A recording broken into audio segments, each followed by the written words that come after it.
제가 주문했던 것을 가장 잘한 유초등부예요. 악보 없이 이렇게 할 수 있는 거.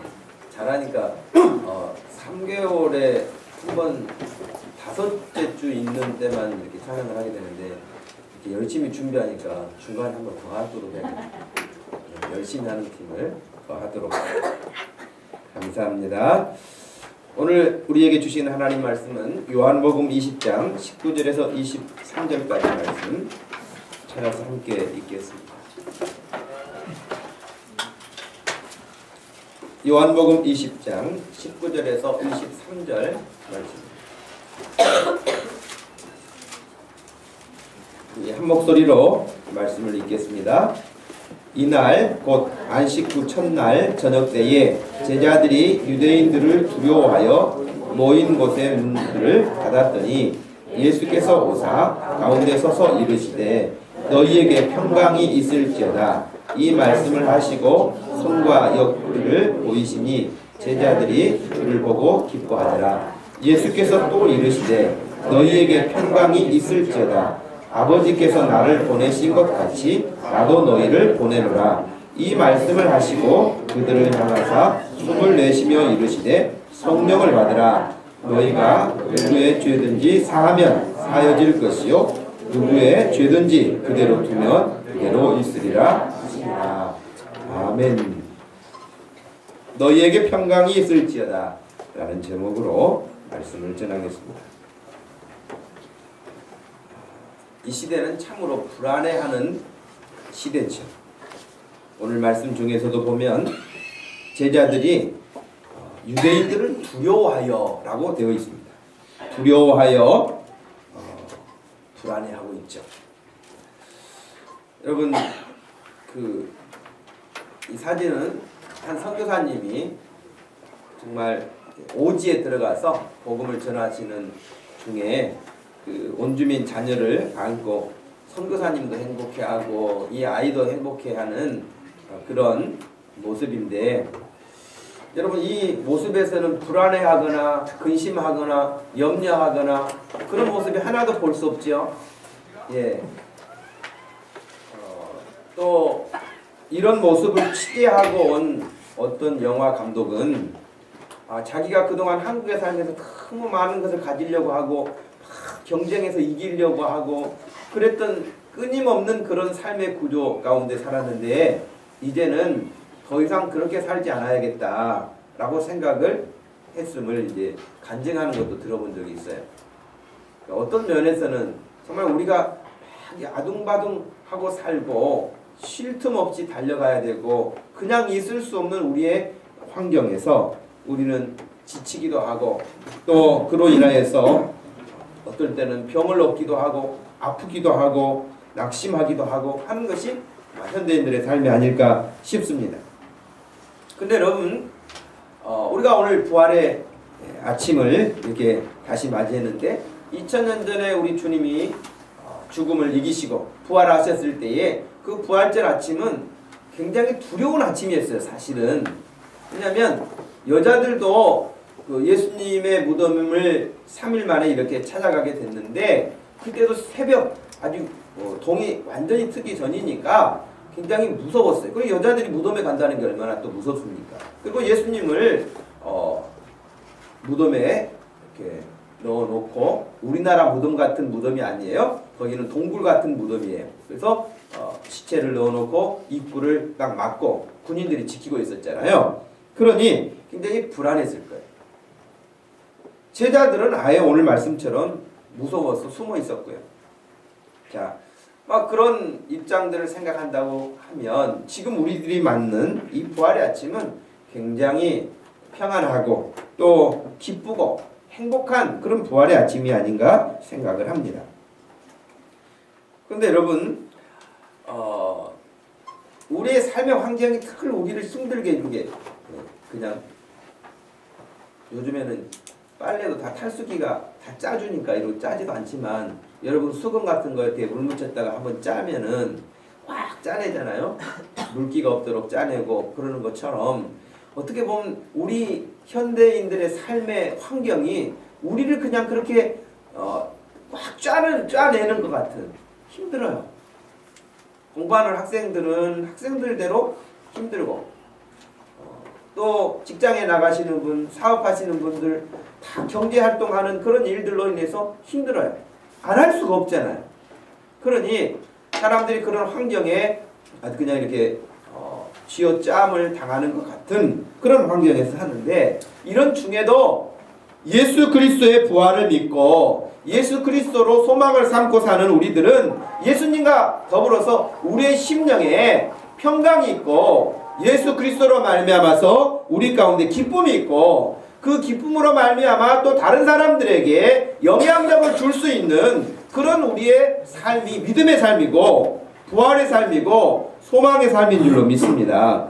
영국의 의학저널지에서 실린 한 자료에 따르면 이런 내용이 실려 있어요. 행복감은 전염성이 강한 것으로 밝혀졌다라고 이야기를 하면서 행복감을 느끼는 사람과 1.6km 반경에 함께 생활하면 그 사람도 행복지수가 높아진다는 그런 통계가 나왔어요. 그러니까 누군가가 참 행복하게 사는 사람이 있는데 그 사람이 1.6km 근방에 함께 살고 있으면 나도 그 사람으로부터 그런 행복감의 영향력을 받는다는 거예요. 그래서 행복한 사람, 즐거운 사람, 밝은 사람 옆에 있으면 자기 자신도 만족스럽고요, 기쁘고요, 밝아져요. 반면에 행복감이 없는 사람을 만나면 어떻게 되겠어요? 같이 본인도 우울해져요. 예. 즐거움이 없는 사람을 만나면 역시 자기도 같이 즐거움이 없어져요. 그래서 여러분 그렇잖아요. 누군가가 자꾸 이렇게 좋은 이야기를 들려주고 재미난 이야기를 들려주고 그러면 그냥 유쾌한데 그 사람을 만나면 그 사람의 형편을 알기는 하지만 해 죽겠다는 이야기만, 그리고 얼굴이 그냥 오만 인상이 다 이렇게 구겨져 있는 거예요. 그 사람 한두 번은 그냥 안쓰러워서 만나가지고 이야기도 들어주기도 하고 그냥 동정도 하고 뭐 이렇게 했다가도 5번, 6번, 7번 이렇게 만나기는 어려울 거예요. 왜? 만나기만 하면은 그냥 자기에게 남은 기운까지 다 뺏어가는 것 같아서 만나고 싶지 않은 생각이 들 거예요. 예를 들면 어느 가정에 요즘에 뭐 경제가 어렵고 하는 이런 환경에서 어느 날 아버지가 퇴근하셨는데 다른 나라와는 다르게 어깨가 쭉 늘어지고 얼굴도 그늘이 가득하고 나중에 자초지종을 물어보니까 아버지가 회사에서 퇴직을 하셨다. 실직을 하시는 거예요. 더 이상 이제 직장에 나갈 수 없는, 회사에서 그만 나오도록 한 거예요.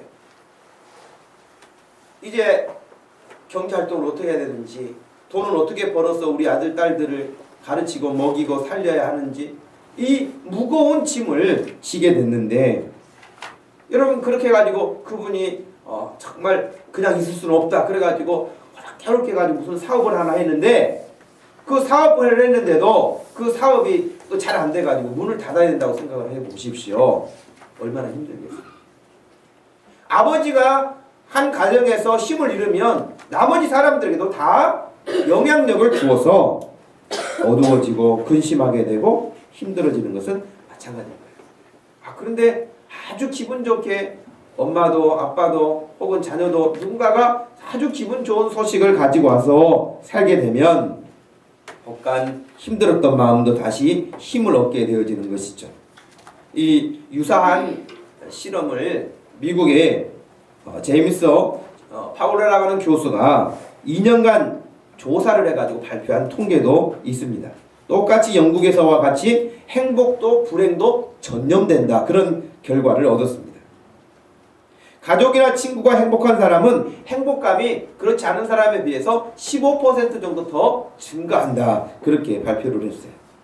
저는 이 말씀을 드리는 것은 예수 믿는 우리들이 너무 힘들고 지치고 절박하고 우울하고 막 이런 감정의 기복이 심하고 즐거움이 없는 이런 사람들에게 예수 믿는 저와 여러분들이 가서 여러분들을 만나기만 하면 그 사람들이 그냥 힘을 얻었으면 좋겠어요. 새로운 활기를 얻었으면 좋겠어요. 그냥 누구를 만나면 난 기분이 그냥 좋아져. 이런 사람이 되야 되지 않겠어요? 그냥 오랜만에 만나는데 교회 이야기하면서 그냥 한숨 푹푹 쉬고 교회도 힘들어서 못 다니겠다고 하고 막 이렇게 여러분 한다고 누군가가 가정을 해보십시오. 전도를 하겠습니까? 그 사람이 예수님에 대해 관심을 갖겠습니까? 그 인생이 예수님에 대한 소망을 품겠습니까? 혹시라도 여러분 마음에 힘들고 지치고 어려웠을지라도 이 시간을 통해서 부활의 주님으로 말미암아서 여러분들이 완전하게 회복될 수 있기를 축복합니다. 아멘.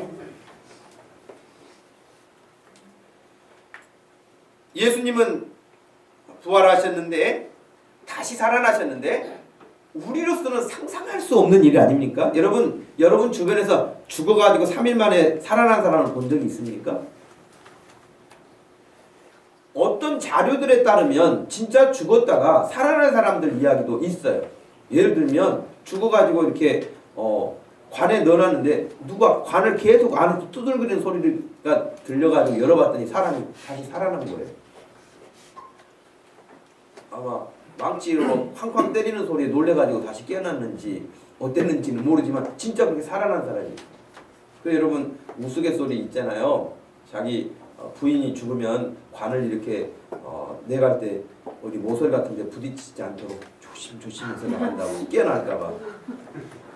그래 여러분 하여튼 그런 우스갯소리도 있는데 어찌됐든 간에 죽었다가 살아난 사람도 실제로 있다는 거예요.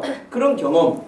근데 우리나라에도 임사 경험자들이라 그래가지고 죽음을 경험한 사람들이 있는데 그 사람들에 대한 통계가 있어요.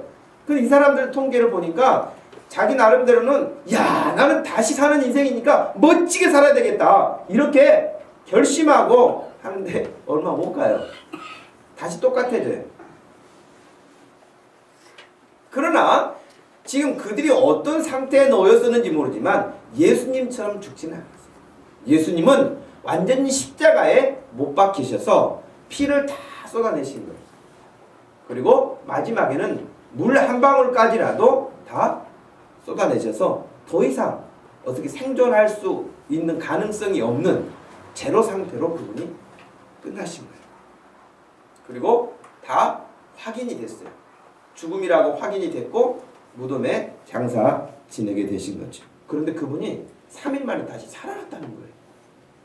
그러니 한 번도 그런 일들을 경험하지 못했던 사람들에 대해서는 이 이야기 설명하는 것도 어렵고 이 사실을 믿는 것도 어려울 것이에요. 그런데 예수님은 이미 예수님이 살아 계실 때에 이 사실을 샘플로 보여주셨어요. 여러분 잘 아는 것처럼 죽은 나사로 이미 썩어서 냄새가 난다고 그랬어요. 근데 그 나사로를 예수님이 가셔서 나사로야 나오너라 그랬더니 예수님 말씀에 죽었던 나사로가 그 죽은 사람 시체를 여러분 다 이렇게 헝겊으로 싸매잖아요. 근데 그 헝겊을 싸맨 채로 나사로가 걸어 나왔어요.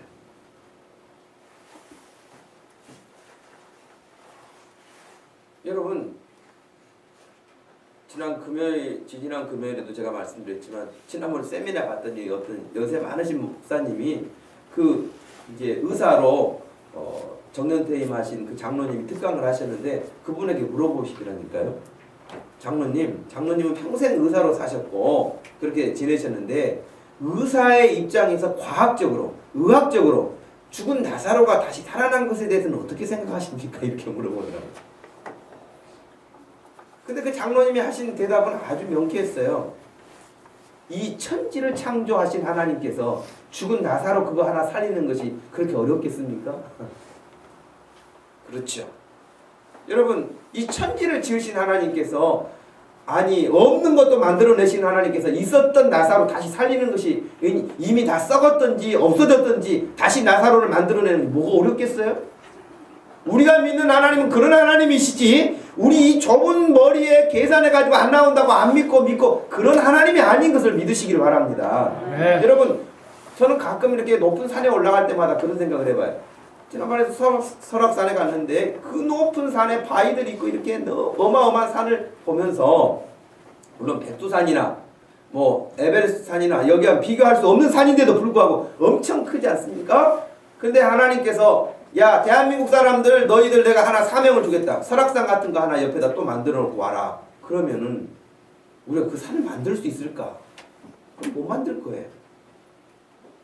그 많은 흙을 어디서 가지고 오며 어떻게 운반을 하며 어떻게 나무를 다 갖다 심으며 그렇게 큰 울산바위 같은 바위는 어떻게 거기다 올려놓으며 여러분 할 수가 없는 거예요.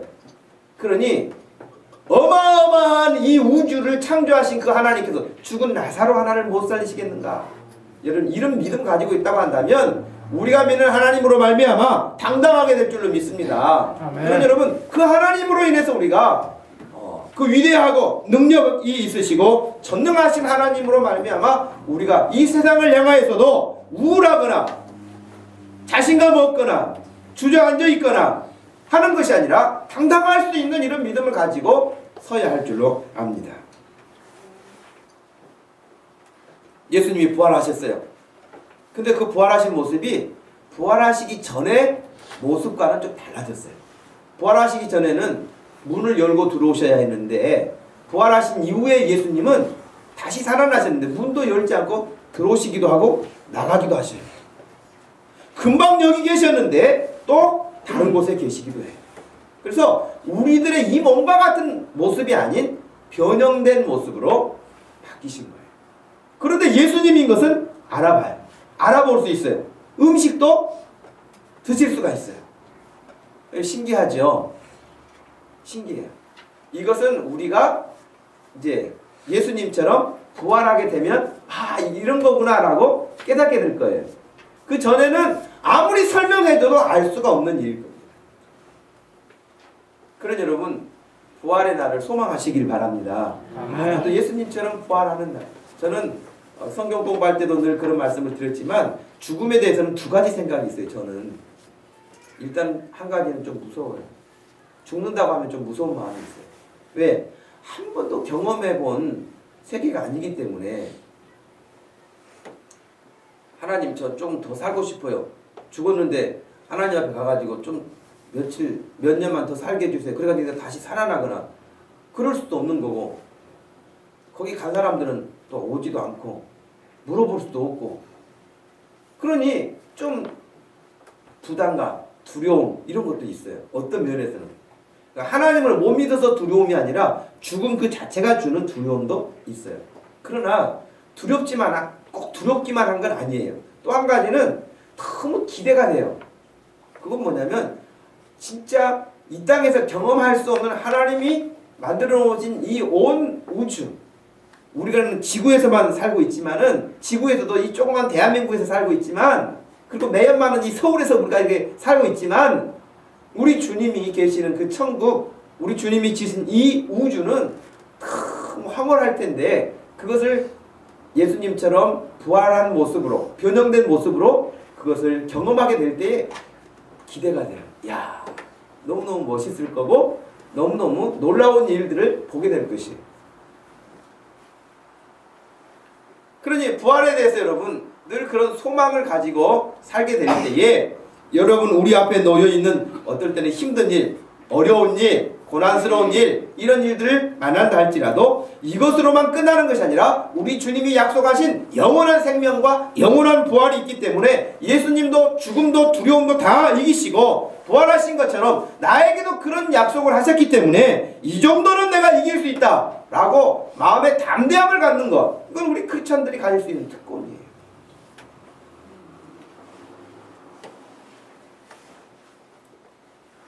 부활하신 주님은 안식 후 첫날, 안식 후 첫날이라고 하는 말은 유대인들이 안식일을 지켰어요.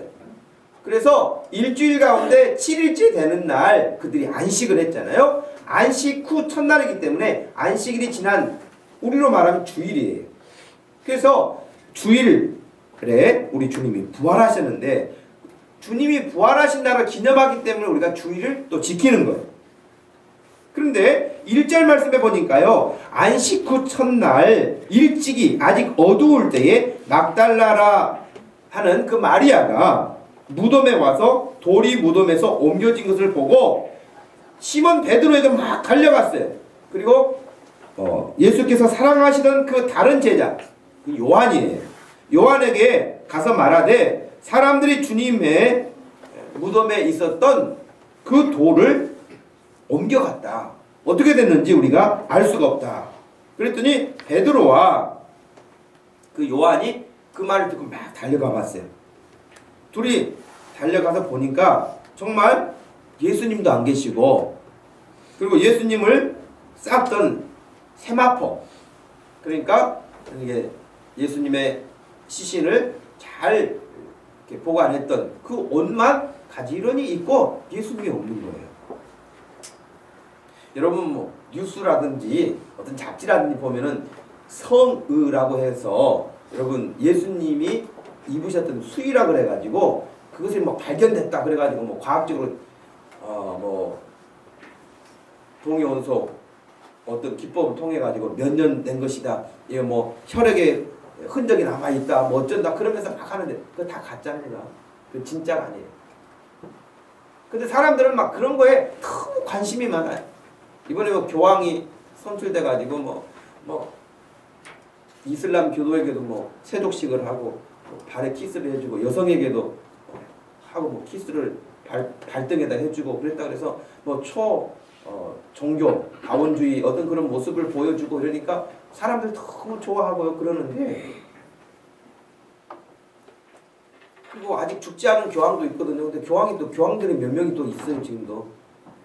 그러니까 베드로 후계자라고 그러면서 교황이라고 그래가지고 그 하나님의 일을 대행하는 것처럼 온갖 일을 하지만 사실은 아무것도 아닌 그 모습에서 사람들은 열광하고 거기 뭐가 있는 것처럼. 그래서 예수님이 마지막 그 시체를 쌌던 그 옷도 보관하고 있다. 그래가지고 그 옷에 뭐 신비한 거라도 있는 것처럼 착각해서 막 사람들이 그걸 좋아하고 그걸 이야기하는 거예요. 그러니까 우리에게는 아무런 의미가 없어요.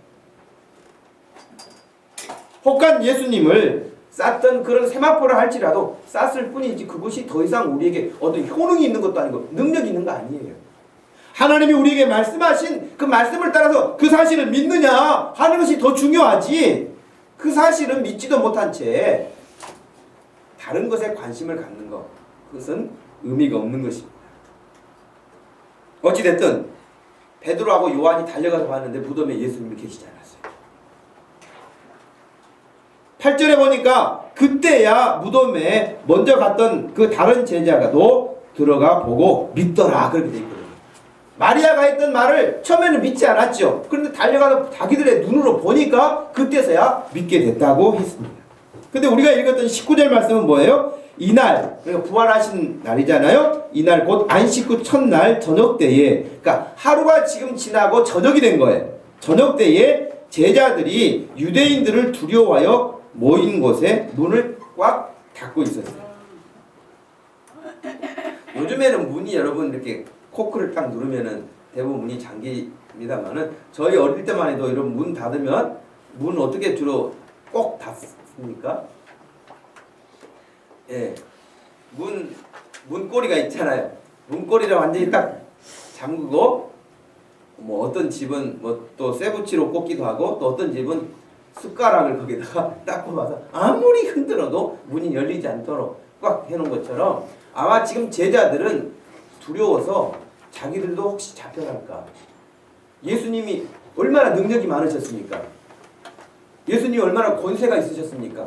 그런데 그 예수님도 로마 군병들이 와가지고 탁 잡아가고, 그리고 막 얼마나 날카로운 채찍으로 채찍하고, 예수님이 처절하게 피를 흘리시고, 그리고 십자가에 못 박히시고 막 사람들이 막 손가락질하면서 조롱하고, 그 모습을 너무 생생하게 본 거예요 제자들이. 그랬기 때문에 자기들도 자칫 잘못하면 저렇게 잡혀갈까봐 너무 두려운 거예요. 그래서 꼭꼭 숨어 있었던 것이죠. 예수님이 부활하셨다는 소식을 들었는데도 불구하고 그들은 밖에 나갈 생각을 하지를 못했습니다. 심지어는 여러분, 그렇게 큰 소리 쳤던 베드로와 그 제자들, 예수님의 다른 제자들도 우리는 절대 예수님을 배신하지 않습니다. 떠나지 않습니다. 이런 사람들이 제일 먼저 배신해요. 모른다고. 나 예수님 모른다. 나한테 그런 소리 하지들 말아라. 나는 예수님 모른다.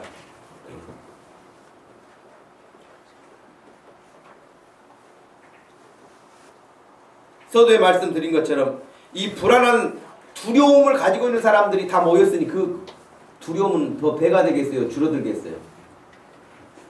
아까 처음에 말씀드렸잖아요. 우울한 사람들끼리 있으면 더 우울해진다고. 이 불안한 사람들끼리 모여있으니 얼마나 불안하겠어요. 그리고 이야기만 해도 다 희망적인 이야기 하겠어요? 무서운 이야기만 할 거예요. 그리고 막 그때 많이 돌아다니는 말이 뭐예요? 유언비어, 확인되지 않는 말, 이런 이야기들로 얼마나 많이 이제 막 소문이 나겠어요. 야, 벌써 누구 잡혔대. 걔 죽었다고 그러더라. 걔 지금 굉장히 많이 맞고 지금 감옥에 갔다 그러더라. 또 누구를 찾는다고 하더라. 이런, 그런다 하더라. 이런 이야기. 그러니 이 불안과 두려움에 휩싸여 있는 이 제자들,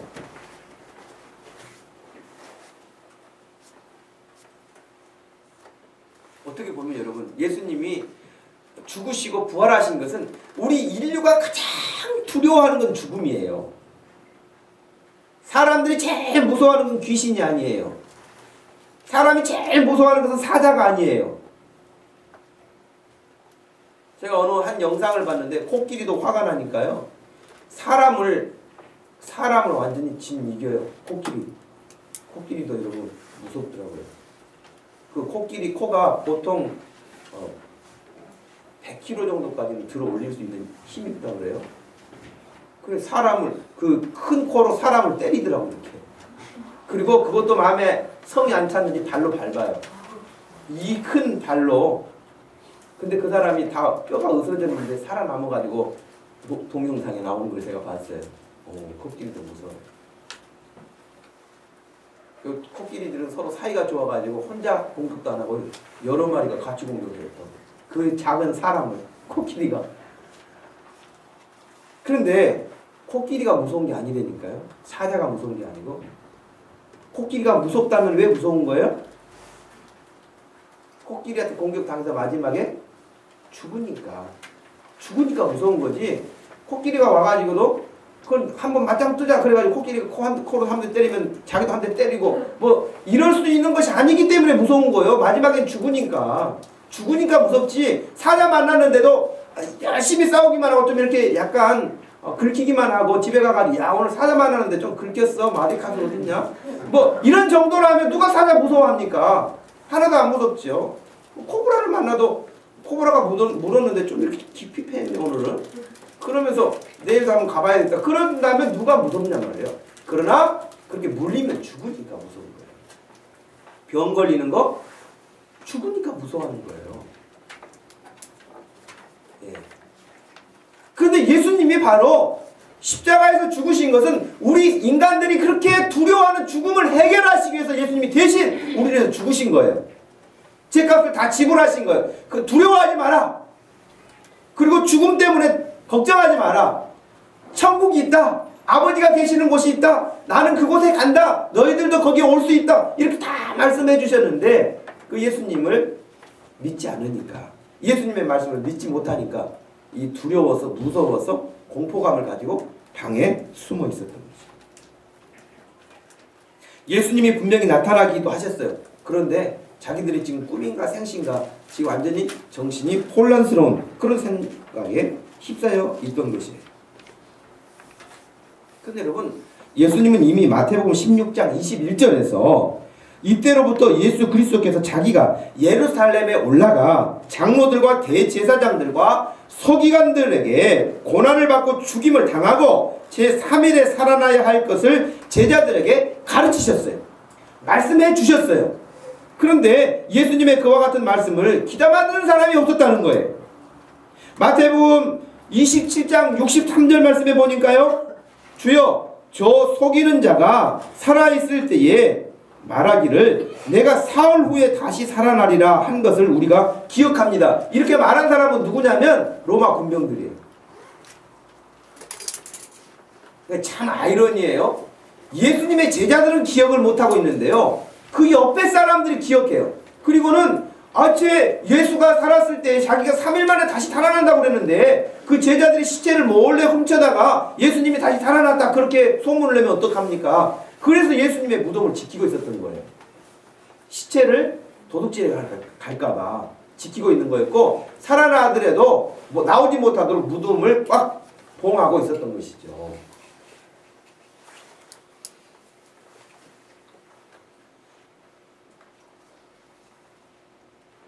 여러분, 성경의 말씀은 여러분이 이해가 되든 이해가 되지 않든 천국이 있다 그러면 아멘하고 믿으시기 바랍니다. 아멘. 지옥이 있다, 예수 안 믿고 그렇게 뜨면 죄값으로 영원히 파멸한다, 그러면 그 사실을 그대로 믿으십시오. 틀림없이 분명하게 그렇게 되어집니다.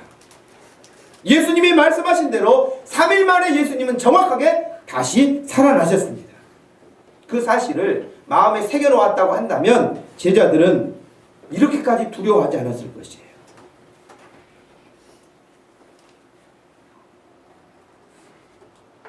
중앙대학병원 정신건강의학과 한덕현 교수라는 분이 쓴 마음속에 괴물이 산다라는 책이 있는데, 그 책의 내용이 이제 뭐냐면 불안, 사람들이 가지고 있는 콤플렉스, 우울증, 강박증, 이런 사람들 마음속에 괴로워하고 두려워하고 염려하고 근심하는 것들이 마음속에 가득하다는 거예요.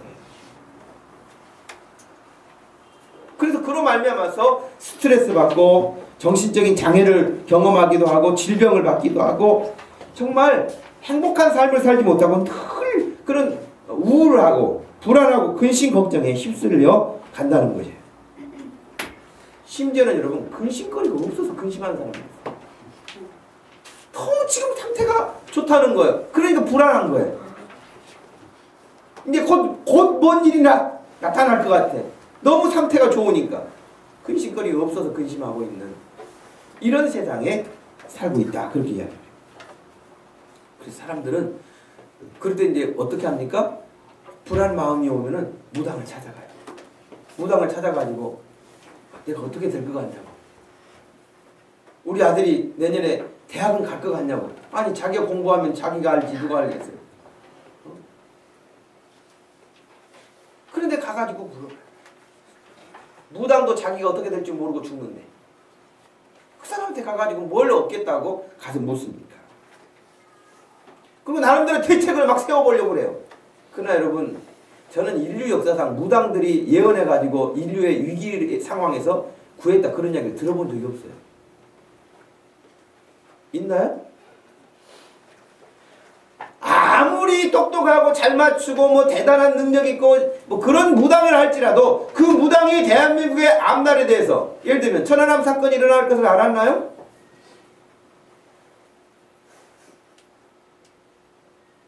뭐 그런 대구의 지하철 사건 같은 큰 사건이 일어날 걸 알았나요? 삼풍백화점 무너질 걸 알았나요?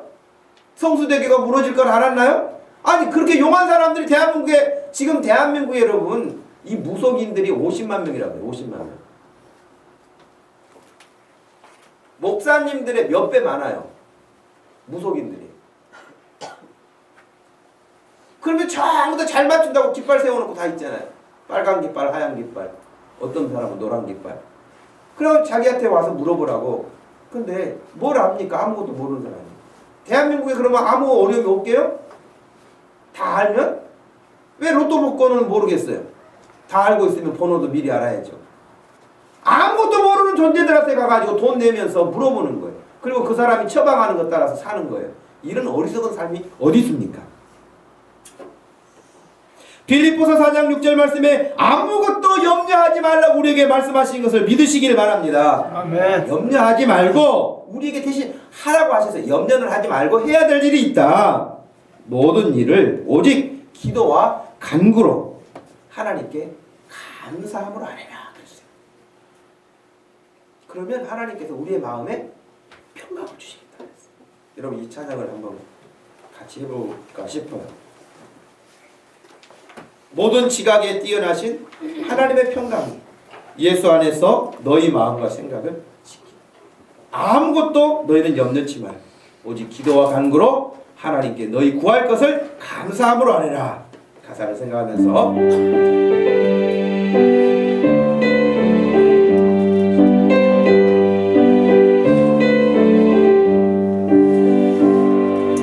모든 지각에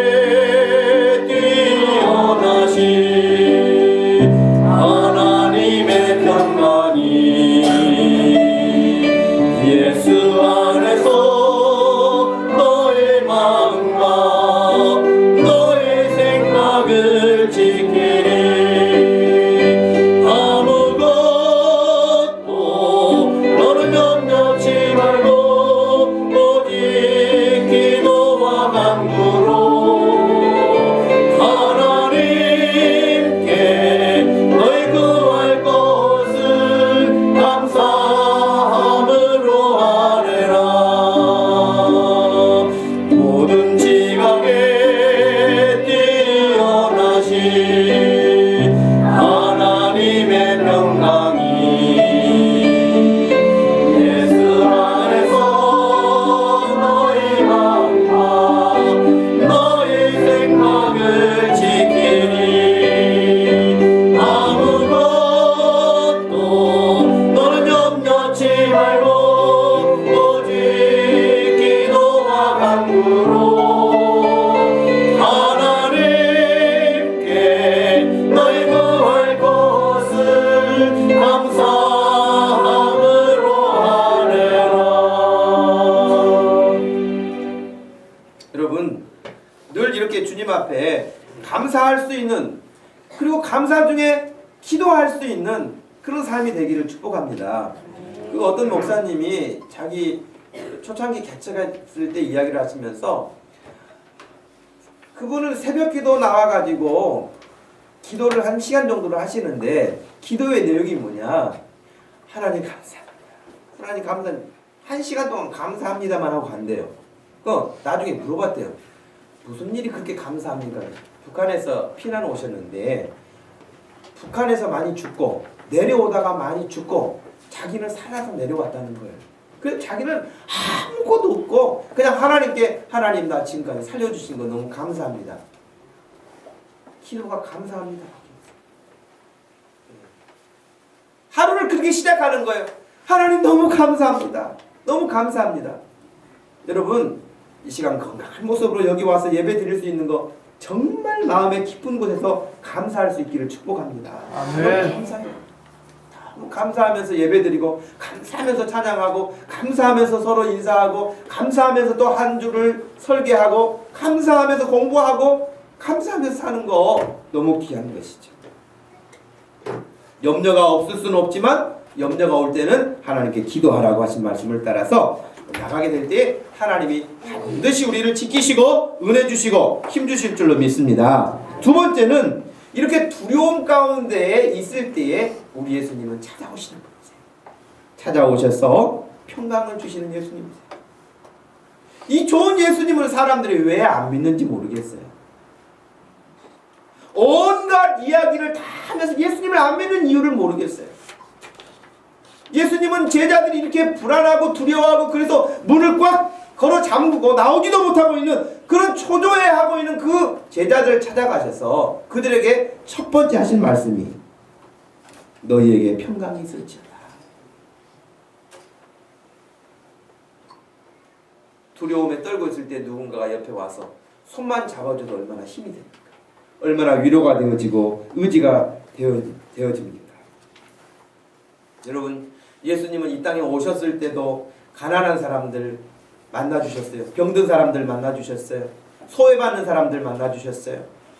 귀신 들린 사람을 만나주셨어요. 그러나 예수님이 가난한 사람만 만난 건 아니에요. 세리들은 부자였어요. 물론 소외당하고는 있었지만 돈이 많은 부자였습니다. 부자 가운데 바리새인의 집에도 들어가신 적이 있습니다. 예수님은 어떤 사람들이 생각하는 것처럼 가난한 사람들만 만나고 다니신 것처럼 착각하는데 그렇지 않습니다. 예수님은 유명한 사람, 무명한 사람, 남자, 여자, 어른, 아이 할 것 없이 다 만나주셨어요. 그리고 만나주신 목적이 뭐냐면 만나주셔서 병든 사람은 고쳐주시고 귀신 들린 사람은 건강하게 회복시켜주시고 소망이 없는 사람은 소망을 주시고 먹을 것이 없는 자에게는 먹을 것을 주시고 약한 자에게는 강하게 해주시고 소외당했던 사람들은 위로해 주시고 늘 그래서 함께 그 사람들을 찾아가셔서 그렇게 동행해 주셨던 예수.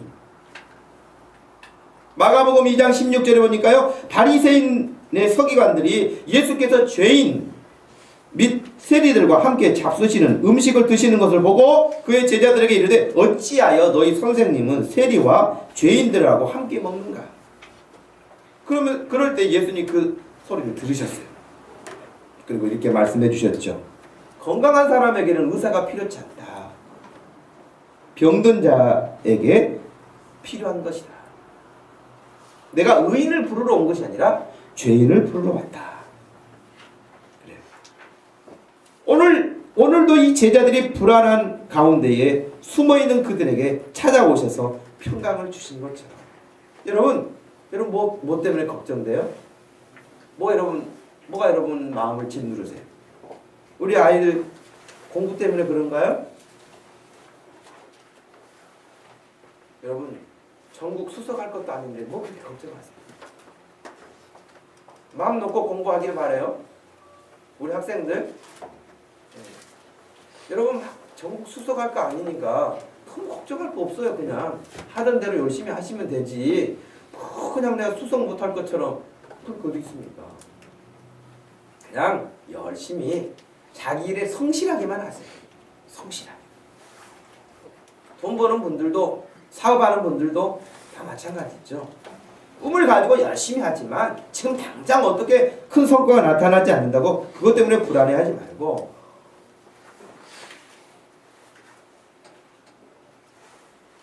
오라기는 이 시간에도 분명히 여러분 마음 여기 있는 사람 숫자만큼 원인이 다 달라요.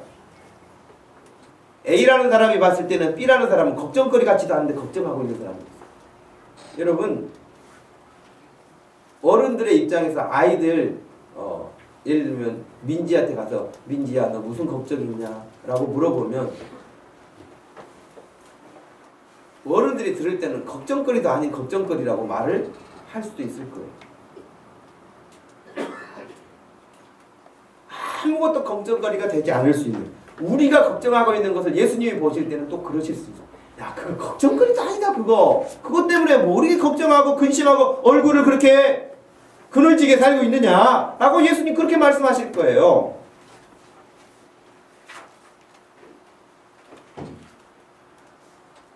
여러분 여기 평강이 있을지어다 그랬잖아요. 이 평강은 헬라어 단어 가운데 에이레네라는 단어가 있어요. 그것은 구약 히브리어의 샬롬이라고 하는 단어하고 같은 뜻이에요.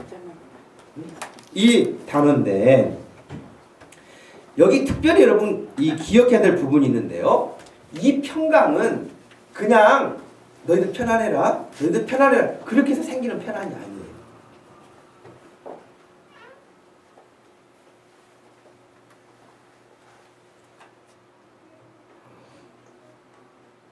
여러분 오늘날에는 사람들이 이 평강을 오해하고 속는 경우가 많아요.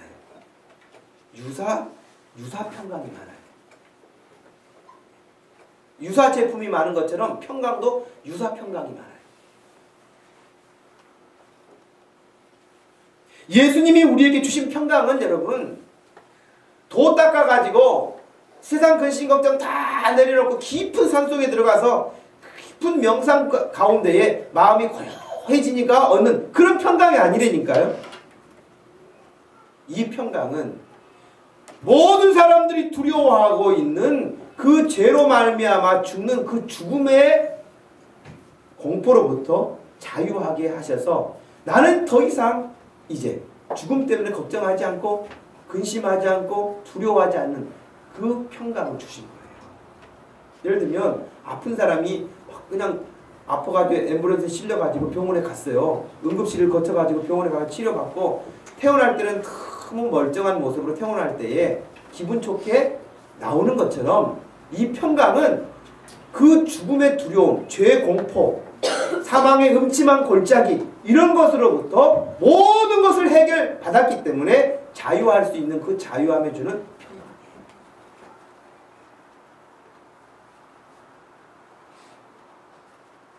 그런데 오늘날 사람들이 이 평강이 죄로부터 자유함을 얻는 평강인지를 모르고 그냥 교회 와서 그냥 편안한 찬송을 하면 마음이 편안해지고 그냥 좋은 소리 들으면 마음 편안해지고 그 하나님이 주신 편안이라고 생각하고 평강이라고 생각하고 안전이라고 착각할 수도 있어요.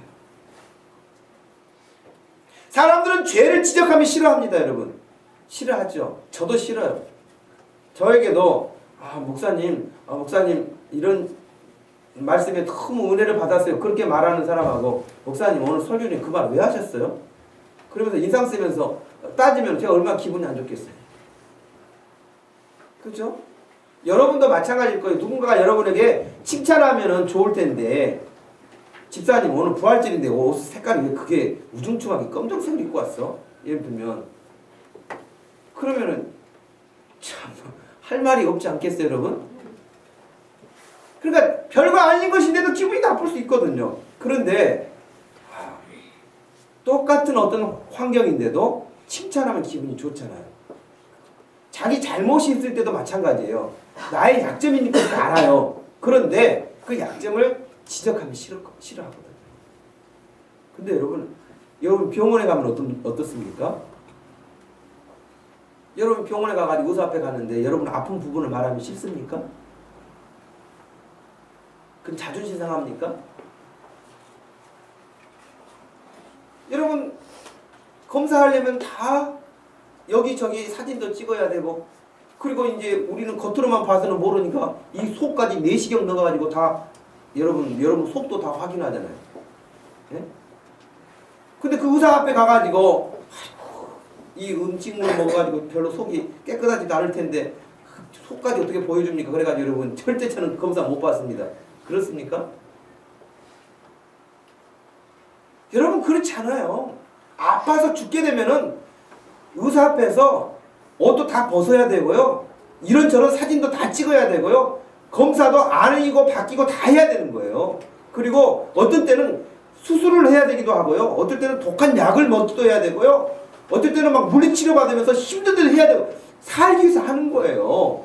여러분 죄악이라고 하는 것은 지적해가지고 그 죄를 해결해야 우리가 살 수 있는 것이지 죄는 대충 덮어놓고 겉으로만 안전한 척하면은 여러분 거기는 소망이 없어요. 예레미야 6장 14절 말씀에 따르면 그들이 내 백성의 상처를 심상히 고쳐주며 말하기를 평강하다 평강하다 하나 평강이 가짜다. 성경에서 그렇게 말씀했어요. 오늘날 여러분 부활절 아침인데 사람들이 여러분 마음 제가 어떤지 모르겠어요. 부활절인데 막 기분이 좋습니까? 부활의 주님을 생각하면 기분이 이렇게 업되고 낙심되고 힘들고 지쳤다가도 오늘 부활절인데 하여튼 오늘 부활절을 통해서 내가 다시 힘을 얻어야지. 그렇습니까? 이 사람 믿음은 살아있는 거예요. 살아있는 거예요. 부활주일이나 고난주가 아니라 늘 고난주가 아니야. 이 사람은 여러분 복음이 없는 거예요. 복음이. 왜냐하면 정말 내 죄에 대해서 심각함을 느낀 사람이라야 예수님이 내 죄를 다 해결하셨다라고 할렐루야 하면서 부활의 기쁨을 노래하는데 자기 죄를 한 번도 심각하게 생각한 적이 없어요. 그런 예수님이 죽으셨다고 해도 예수님이 내 죄 때문에 십자가에서 대신 죽으셨다고 해도 별로 감동이 없어요.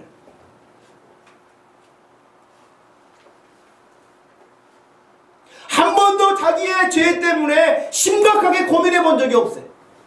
한 번도 죄 때문에 하나님 앞에서 고통스러워해 본 적이 없어요. 그런 사람은 예수님이 돌아가셨다. 내 죄 때문에 돌아가셨다. 내 죄 때문에 고난당하셨다. 나의 모든 죄를 다 이기시고 부활하셨다. 그래도 남의 이야기처럼 들리는 거예요. 왜? 내 죄를 생각해 본 적이 없어요. 그래서 사도 바울은 뭐라 그래요? 죄가 더한 곳에 은혜도 더한다. 내가 죄인인 사실을 심각하게 느끼는 사람만이 부활의 기쁨을 누리게 될 줄로 믿습니다. 여러분, 그래서 사도 바울은 편지를 보낼 때마다 썼던 표현이 있어요. 사도 바울은 서신서에 편지를 보낼 때마다 쓴 표현이 있는데 대표적으로 로마서 1장 7절 말씀이 이렇게 나와 있어요. 하나님의 사랑하심을 받고 성도로 부르심을 받은 모든 자에게 하나님 우리 아버지와 주 예수 그리스도로부터 은혜와 평강이 있기를 원하노라 그랬거든요. 여기서 바울이 말할 때 항상 은혜와 평강을 말할 때에 조건이 있었어요. 그게 뭐예요? 하나님 아버지 예수 그리스도를 말해요. 하나님이 우리에게 주시는 선물이 아니면 은혜가 오질 않아요. 예수 그리스도의 십자가의 보혈이 아니면 우리에게 구속의 은혜가 없어요. 평강이 없어요. 그래서 바울은 늘 은혜와 평강을 말할 때마다 예수 십자가를 말했던 거예요.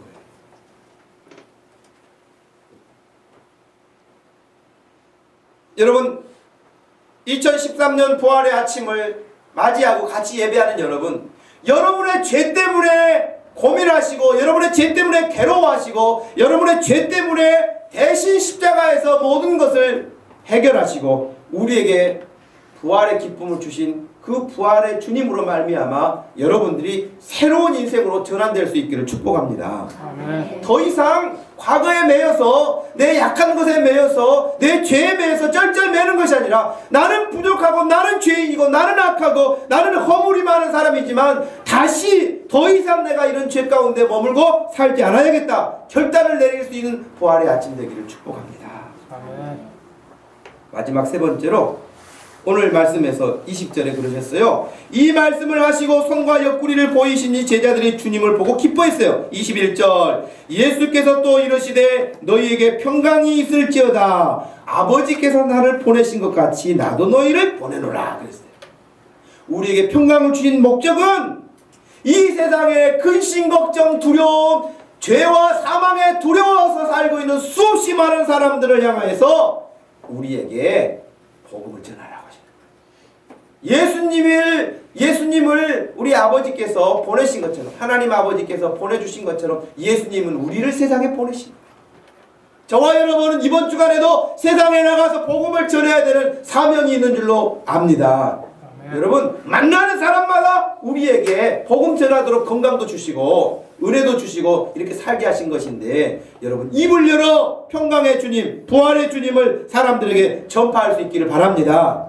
사람들은 점점점 힘들어지고 점점점 어려워지고 점점점 두려워하고 근심하고 걱정하고 살아가는데 예수 그리스도로 말미암아 그 큰 구원의 소식을 들을 수 있도록 부활의 소식을 들을 수 있도록 기쁨의 소식을 들을 수 있도록 우리가 입을 열어 복음을 전하고 우리 주님의 나라가 이 땅에서 힘있게 일어날 수 있기를 간절한 마음으로 소원하며 이번 한 주간 승리하기를 축원합니다. 우리 한번 같이 기도하겠습니다. 기도할 때에 하나님 나 같은 죄인 나 같은 사람 내가 죄인인지도 모르고 그냥 고개를 들고 그렇게 떳떳하게 아무 나는 문제가 없는 사람인 것처럼 그리고 교회를 와도 예수님이 십자가에서 나를 대신해서 죽으셨다고 해도 내 죄를 한 번도 심각하게 생각해보지 못했던 거 용서해 주시고 이제 부활하신 주님 그 부활의 소망을 가지고 더 이상 과거의 죄악에 끌려다니지 않고 새롭게 주님이 말씀하신 대로 살겠습니다 라고 자기 자신 결단하는 기도를 같이 소리내서 기도하겠습니다. 살아계신 하나님 아버지 고맙고 감사합니다. 부활절 아침 이렇게 다시 함께 모여서 예배할 수 있도록 하시고 하나님 우리에게 주신 은혜와 평강을 누릴 수 있도록 해주신 것을 감사합니다. 하나님 얼마나 큰 죄악 가운데 죄를 먹고 마시고 그렇게 살면서도 죄인지도 모르고 지내왔던 미련하고 어리석은 우리들을 하나님 불쌍히 여기시고 사람들을 통해서 교회를 통해서 말씀을 통해서 늘 은혜를 깨닫게 해주시고 하나님의 말씀을 듣게 해주시고 하나님 알게 해주셨는데 하나님 우리가 언제까지 잠들어 있는 신앙처럼 무지한 신앙처럼 그렇게 있겠습니까? 아버지님 눈을 열어 보게 하여 주시고 귀를 열어 듣게 해주시고 우리의 심령이 뜨거워질 수 있도록 해주셔서 하나님 앞에 열정적인 삶을 살아갈 수 있도록 축복하여 주옵소서. 하나님 아버지 부활의 아침 함께 예배하는 사람 성도들 무엇이 근심입니까? 무엇이 염려하고 걱정입니까? 무엇이 두려워하게 합니까? 다 이기신 예수님처럼 우리 주님을 향하여서 기도하고 믿음으로 승리하고 찬송하며 감사하며 살 수 있는 인생들 되게 하여 주시옵소서. 선한 영향력을 세상을 향하여 이웃을 향하여 가족을 향하여 아버지 하나님이여 미칠 수 있는 그런 인생들 되게 하여 주시옵소서. 이번 한 주간도 우리를 세상에 보내신다고 말씀하여 주셨사오니 우리가 가는 곳곳마다 우리 주 예수 그리스도를 드러내 증거하게 하여 주시옵소서. 성령 하나님 역사하여 주시고 은혜를 입혀 주시옵소서. 하나님 아버지 고맙고 감사합니다. 이 시간 저희들에게 귀한 시간을 주셔서 예배하게 하신 하나님, 말씀을 듣게 하신 하나님, 더 이상 우리가 죄의 종로로 가지 아니하고 예수 그리스도의 제자로 생명되는 그 신실한 일을 위하여 살아가게 하여 주시옵소서. 열정을 가지고 부활의 주님을 우리가 만나 뵙고 경험하고 체험하며 간증하며 살게 하여 주시옵소서. 세상은 갈수록 어두워집니다. 세상에 많은 사람들은 더 두려워합니다. 더 근심하고 더 염려합니다. 그러나 그렇게 염려하고 불안하고 근심해 보지만 해결하지 못하고 죽습니다. 예수님은 바로 그 모든 죄악을 다 해결하시고 우리를 생명으로 옮겨놓으신 분입니다. 그 예수님 믿고 천국의 소망을 품고 날마다 용기 내어서 찬송하고 감사하며 살 수 있는 믿음의 사람들 될 수 있도록 역사하여 주시고 축복하여 주시옵소서. 예수님의 이름으로 감사하며 기도하옵나이다. 아멘. 다같이 자리에서 일어나셔서 평안을 너에게 주노라.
손잡고 1절만 다시 한번 바랍니다.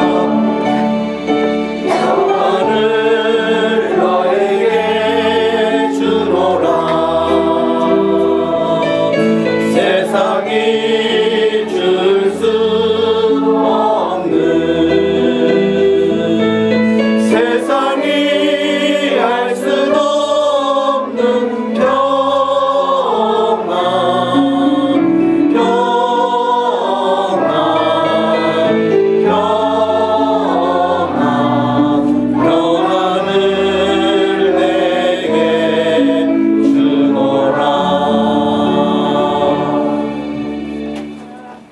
지금은 우리 주 예수 그리스도의 은혜와 우리 하나님 아버지의 극진하신 사랑과 성령 하나님의 위로 교통하심이 모든 환경에서 부활의 주님을 만나고 소망하며 승리하기 원하는 사랑하는 모든 성도들 머리 위에 지금부터 영원토록 함께 계실지어다.